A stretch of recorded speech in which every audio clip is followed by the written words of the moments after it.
Right now, the day's biggest news stories from a Vegas perspective. This is the Vegas Take with Sharp and Shapiro.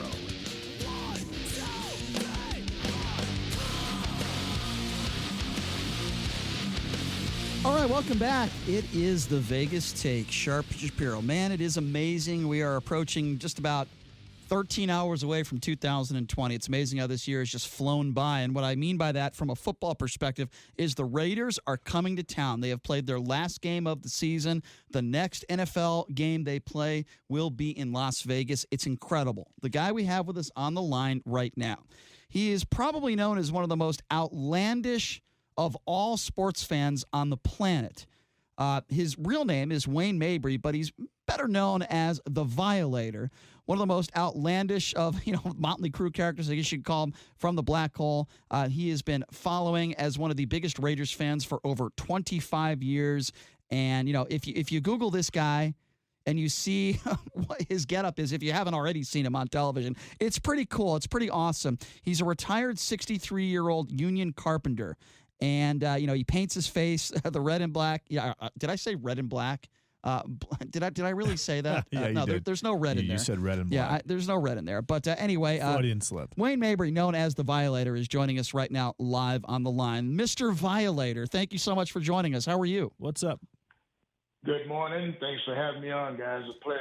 Absolutely. I appreciate it. So I want to start with obviously the big first question. You've made comments that you're not going to be going to the games in Las Vegas. But before we get to that, tell me when you got started this, right? Because you've been one of the biggest fans of the Raiders for, 25 plus years. How did this all get started, Violator?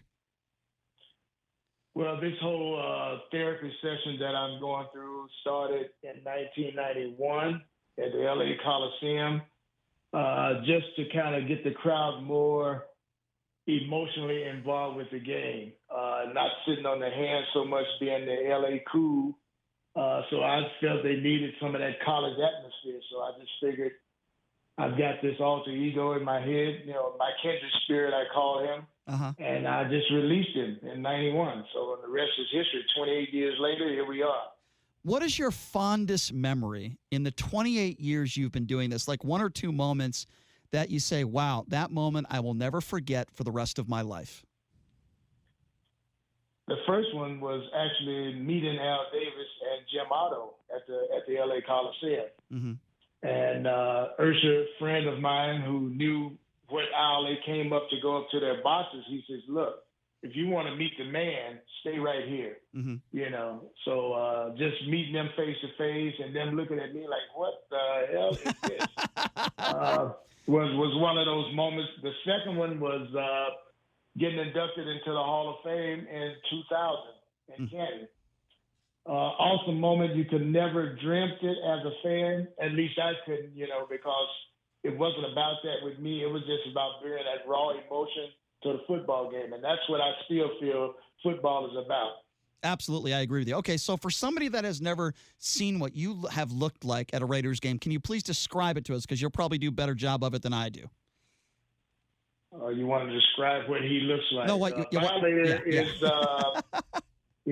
like a pit bull let off his leash, leather skull cap, official shoulder pads with 6 spikes. I call up my 6-pack, leather pants, rock boots. What else? I've got metal gauntlets on to protect me from anybody that gets too close to my area. Biker gloves, and that's pretty much it. I love it, man. The face paint, which is part of the ritual of getting ready for war. I absolutely love it. Okay, so now I got to ask you some sad questions here. What went through your mind the first time you heard officially that the Raiders were moving to Las Vegas? Like a punch in the gut. And I'm really speaking of areas lower than that. But that was the first reaction because, I had dealt with them moving from Oakland to L.A., which is like a dream come true. And then they left L.A. and went back. And so for 2 weeks after they went back to Oakland, I could even function. So I was just like a zombie walking around at work and at home till I got pulled my head out of my butt, so to speak, and figured, well, where this team goes, I got to go too. If you had a chance to sit down with Davis, the owner of the team, what would you say to him right now? There wouldn't be a whole lot of dialogue to really say to him that he doesn't already know, other than, the years that I put in stomping the yard. That's one of my phrases. And how deep that passion with the fans flows with us. It's not something that we hang up when the football season is over. This is sort of a lifestyle for us that we choose to follow. And we do it with everything that we've got. You're talking generations down. I know personally 4 or 5 generations of fans, that have just given their life's blood for it. Sure. We have this saying, we bleed silver and black. No question. Listen, in a way, I sort of understand where you're coming from. And the reason why I say that is, I was a big hockey fan growing up with my dad, and we grew up in Hartford, Connecticut. And I don't know if you recall or remember the franchise, the Hartford Whalers. So I would go to games. Yeah, and I would go to games with my dad. God, we loved it. We had so much passion. Now, I was a young kid. I certainly didn't dress up in the amazing costumes that you dressed up in, but I was still a huge fan. And I remember when we heard that the Hartford Whalers were leaving town to become the Carolina Hurricanes, I felt that same pain that you felt in a way, and it kind of put a bad taste in my mouth, and I never really followed hockey again until we got the Las Vegas Golden Knights. And now all of a sudden I'm an NHL fan again. So it brings me to my next question to you. You were asked, is this the last Oakland game that you're going to go to? Are you going to be traveling to Las Vegas, and are you going to remain a Raiders fan? And tell us your response to that. What I actually said to everybody who posed that question to me, what my answer was that this was my last shift, which I call, I'm clocked in. When we go inside the stadium, that's called clocked in. I worked my last shift stomping the yard in Oakland. So I want to clarify this today if I could. Sure. So to put that notion to rest, I will be in Vegas. Oh, you will? Oh, good. Okay, so I don't think you've really cleared that up to anyone. So I think, are we the first people that you're telling that to? This is the first people on public radio that I'm trying to clear this up. Forget the notion of what you heard or read. It was a misprint or a misinterpretation of what I meant. My last shift in Oakland was that last game there. So I will stump the yard in Oakland no longer. I look forward to stumping the yard in Las Vegas. Well, first of all, let me just say that is fantastic news. I am so glad that you're going to be going to games in Oakland or in Vegas. I cannot wait to meet you because you are certainly one of the most recognizable and outlandish fans in all of sports, and I'm sure Vegas will gladly have you here with open arms. There's no question. Absolutely. Have you gotten a chance to look at the new, we'll call it, I mean, it kind of looks like the Death Star. I mean, it's a nice, sleek, black stadium. Have you gotten a chance to look at the new stadium, and how excited are you about that? I've been up there a few times and seen it in different stages of development. Now, as a construction guy, it fits us to a T, just the whole design of it. Now, Death Star, if that's the name that it ends up being called, which I doubt seriously, but, we the fans, we can name stuff and make it stick because that's how we feel about it. Right. But I think Al smiling down at that was his dream as long as I can remember back, having his own facility. So it's a dream come true. My only thing is that I hate that it had to happen outside of California. But right. being a diehard, and I'm speaking to all those that profess to be diehards, we go where that team goes.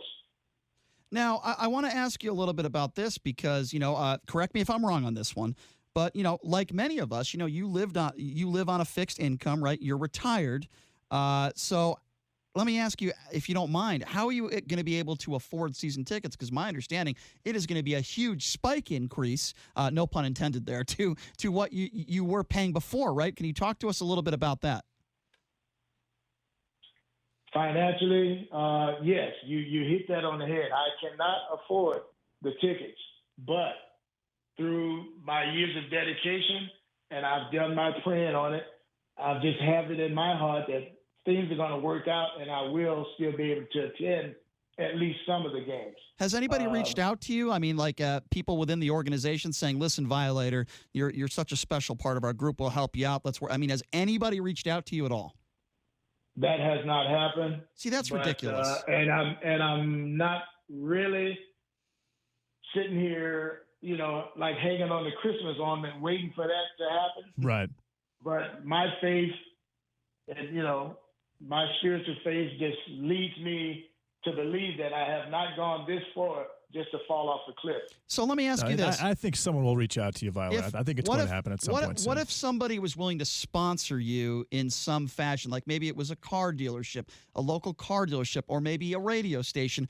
Would you be willing to change your getup just in the least a little bit? Would you be willing to do that? Hang on. I like that whole thing you said about sponsorships. I'm wide open for that.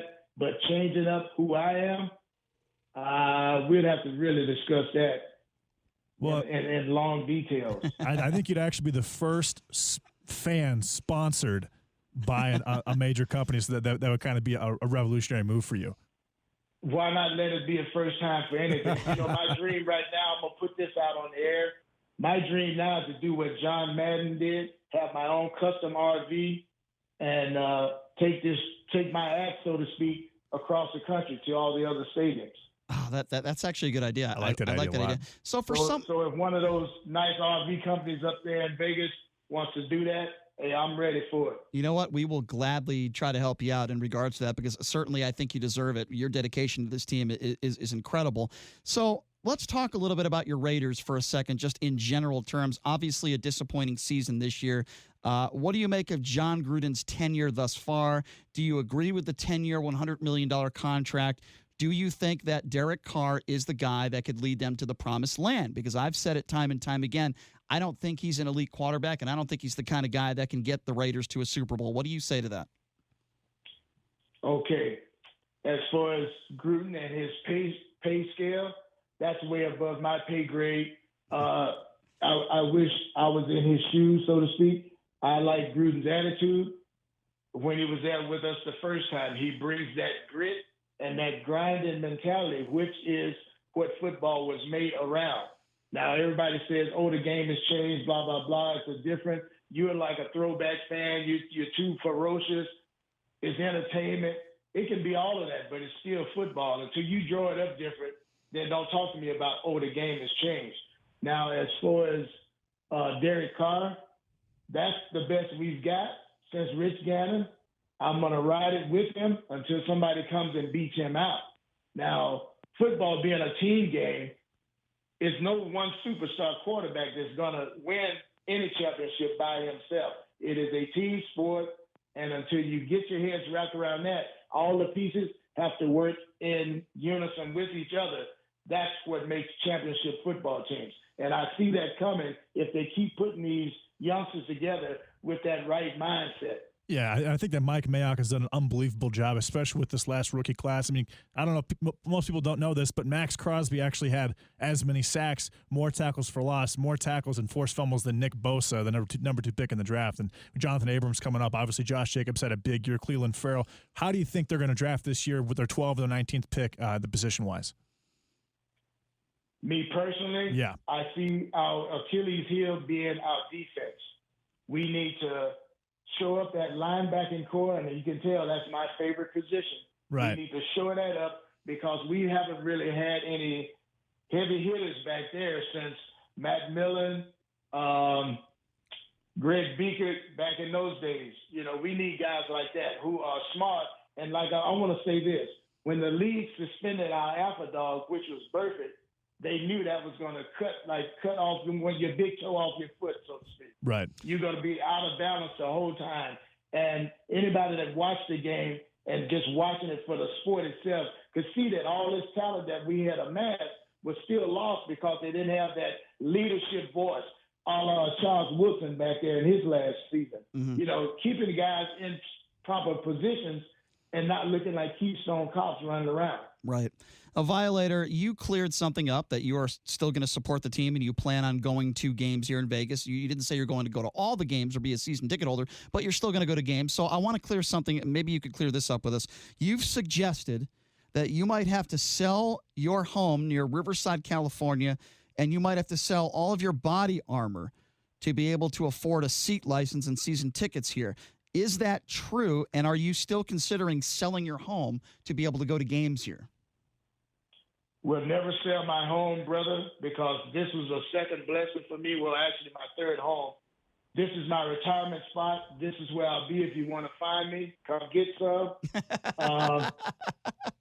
You're a big guy. Yes, I'm a little. The game is an integral part of my life, but like I said, unless somebody just comes out of the woodwork who feels that, hey, this guy deserves this or that, I can't even speak in those terms, but I would not ever sell my home to follow a team. Do you know any other fans like you that are in similar financial situations that you've had conversations with? There are a few, yes, but, you know, they may not want to put that out there. Since I was asked directly by you guys and others, I'm just going to, you know, I call it like I see it. Mm-hmm. So my home is first. No, of course. You know, of course. That team, I'm going to, with every breath, strength and breath in me, I will try to find a way to support them. Right. Because this is a lifetime commitment from me. Violator, do you have any kids?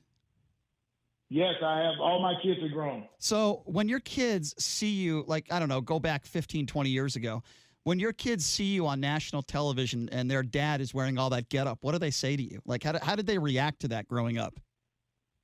They're used to it because, you know, before my divorce back in the day, they were right there in the stands with me. Oh, that's painted awesome. And, you know, painted up too. That's cool. I love that, man. I love that. Listen, Violator, you are quite the character, my friend, and I really look forward to meeting you when you come to Vegas. I'm really happy to hear that you're going to still be going to games out here, and we'd love to have you in studio one of these days when you get out here to Las Vegas. We'll keep in touch with you. Thank you so much for being so honest and forthcoming. We appreciate your time, and you certainly are one of the most famous super fans out there, and we appreciate you very much. Thank you so much for coming on. Well, appreciate you guys having me on, and look, hold a seat for me in the studio. I plan on being there in full getup. Let's make that happen. I cannot wait for that to happen. We are going to make that happen. Absolutely. Even though I might be a little bit intimidated, I still. No, he's going to be a lot of intimidated. He may wet himself. Violator, thank you so much for your time, my friend. Can't wait to meet you. Thank you. Yeah, thanks a lot. My pleasure, guys, and Happy New Year. Yeah, Happy New Year to you, too. We broke a little bit of news here on the Vegas Take. The Violator is still going to be covering, following the Raiders. He is still going to be going to Las Vegas. He's still going to be going to games. And I think we all should be very happy to hear that because the Raiders, look, just like most professional franchises, right? They have some pretty big-time fans out there that have supported How the many team. times have NFL Films or in any of those publications when they show Raiders, when they show the Raiders Stadium, the Raiders fans, when I've seen the Violator myself at least 40 or 50 times. Oh, God, they show him on TV all the time. Since I was like 10 years old. Yeah, for a long time it's been happening. He's a very famous super fan, and his getup is awesome. Listen, I love to talk to fans like that because you could hear the passion, and you could see how much, it hurt him that the team was leaving, but the fact that he's still going to be around the franchise. For God's sakes, Davis, can you please reach out to this guy? Reach out to some of those fans in the Black Hall. Help them get season tickets. You're a billionaire. Come on, Mr. Davis. Do something for these fans. And there's probably 15 or 20 guys or we're not talking about 500 people here. We're talking about a dozen, 2 dozen. Yeah, I mean, Come on, man. It wouldn't cost a ton of money. I think, and there's still a lot of time. I mean, honestly, Brian, they can't even sell any merchandise until March 20th of 2020. I mean, they're a long ways from being able to do that. So I think that once that happens, maybe in April, maybe June, I think they'll reach out and they'll have a conversation. And we'll see Violator and all those other fans in Vegas. By the way, for the record, I do disagree with them. I don't think Derek Carr is the guy. Derek Carr is not an elite quarterback. And in this day and age in the NFL, you have to be an elite quarterback to make it to a Super Bowl. I'm going to push back on that. I think that if you have the team around you that does, is Tom Brady an elite quarterback right now? Yeah. No, right, he's not. No, right. he's not. The last 5 years, I'll take him over Carr he right now. Carr has no weapons. He had Tyrell Williams and Hunter Renfrow who went out. I don't care. He has Darren Waller, an undrafted free agent. Give me the tight Baltimore. End. Let's just say you have the ball. I'm just saying, Hold on a second. If Carr had a major weapon, like if Carr had Antonio Brown, Okay, let me ask you a question. It would be a totally different conversation. Let me ask you a He question. just hasn't had the horses around him Let's just to say be successful, in my Derek opinion. Carr has the Baltimore Ravens and Tom Brady has the Baltimore Ravens. You're telling me in the playoffs you would rather have Derek Carr as your starting quarterback than Tom Brady, a guy who's been there before, who's won multiple championships, who's going to go down as one of the best, if not the best quarterback of all time? That's a different style team. That's more of a running You offense. understand Derek Carr needs big physical wide receivers, and he needs one fast guy because he's very inconsistent. He's accurate. No, he doesn't have a strong lower body, so he gets injured a lot. And I'm not saying he's necessarily the guy, but in this situation, he just hasn't had the talent around him to be successful. 2-minute drive in the Super Bowl. Opinion. Who would you rather have with the football, Carr or Tom Brady? Which team? Let's just talk about an elite team, a top 5 team. Who would you rather have in a 2-minute drive, Carr or Brady? To me, it's not even a question. Again, it all depends on what the team looks like. You can't answer that question and tell me Tom Brady. I've watched. I'm saying right now, Tom Brady this year has not impressed me at all. Tom Brady doesn't have the team he's had in years past. He doesn't have the defense. He doesn't have the receivers. My point exactly. Brady is a better quarterback now than Carr. How are you going to deny that? I'm just saying he's not elite. He's not an elite quarterback right now. Tom Brady is not an elite quarterback. He's not one of the He's not one of the top 3 or 4 quarterbacks in the league. Obviously, he's probably not even top 15 based on his age. But I would still take Brady based on his experience now over Carr. Yes, I mean, is Tom Brady? I mean, his overall body of work, is he the greatest quarterback of all time? What's the biggest game Carr has won in his entire career? Course. Obviously, Carr is not as good as Tom Brady is, but Tom Brady is not elite. But I'm just saying, I think if Carr had other weapons, had more weapons, he would be much more consistent as a quarterback. My problem with Carr is that he's only 6'2", 220. He has he has a thin lower body. He can't take those big hits. He gets injured a lot, and he's got a giant contract. He does have a pretty big contract. I don't have a lot of faith in the Raiders making the playoffs next year. Maybe I'm wrong in that way of thinking. I would say you're probably wrong in that way of thinking, actually. Well, we'll see. Yeah, they bring back a lot of talent. They've got 2 top 20 picks. They're going to get some talent. They're going to get free agents, obviously. Free agents are going to want to come to Las Vegas. Well, I don't think that's a question. Yeah, exactly. So the team's going to get better. Mike Mayock, I would say, is a top 3 at worst GM as far as adding talent and drafting talent. So they're going to be good. All right. Fair enough. All right. Well, I have a feeling we're going to be talking about Raiders in the future. I hope so. This conversation I'm is not excited. Yes, I'm excited too. But I'm also excited about our next guest because I always have to stare at all the men in the studio. It's nice to have a female in studio once in a while. And the woman we have coming in right now in just a few minutes here, she works for Wager Talk. She is a professional sports handicapper. She is very good at what she does. And this is an industry where more women are getting involved in this. I think this is a great thing. And what has predominantly been in the past, all men, right, being professional sports handicappers. Well, it's changing a little bit. Minty Betts will be joining us next on the Vegas Take In studio. We'll take a quick break, be back right after this with some pretty good picks, hopefully, as well. You are listening to the Vegas Take.